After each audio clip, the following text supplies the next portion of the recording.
Hi, this is Tutor Nick P, and this is Word Origins 86. The word origin today is Cockamamie. Alright, it's a very funny sounding word. Let's take a look at the note here.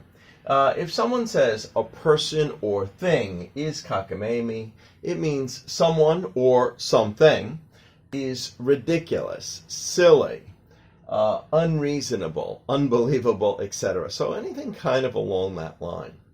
Alright, let's continue. The origin of cockamamie derived from a French decorating term. And I think in French it was a decalcomanie, maybe.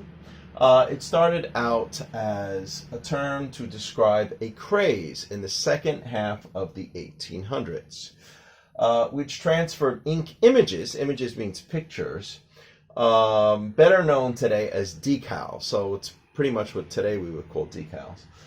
This term was anglicized, meaning, it was made into like an English version. It was anglicized in English as decalcomania. Okay. It became popular in the 1920s and 1930s. So it took a while to get to the U.S., centuries ago. It took longer.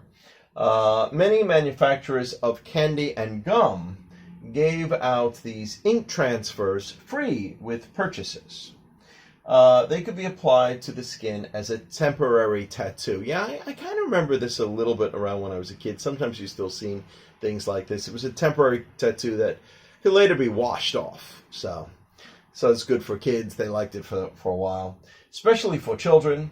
They say children from Brooklyn, New York, butchered the pronunciation. So if you butcher the pronunciation, it means you pronounce it very badly. And the incorrect bad pronunciation is what ended up catching on. All right, butchered the pronunciation and turned it into cockamamie, the way we pronounce it today. Eventually, the term came to refer to anything that was ridiculous or silly, like this craze of temporary tattoos.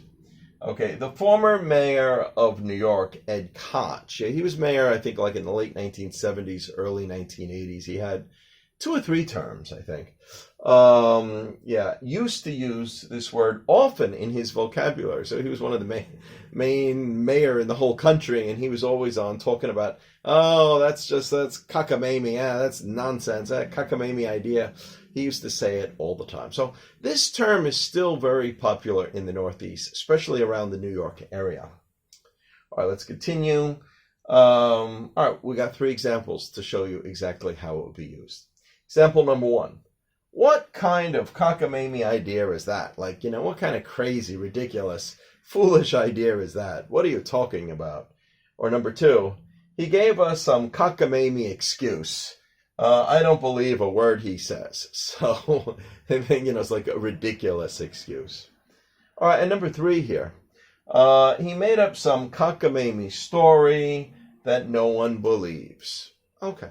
Anyway, that's just the way you would hear it used.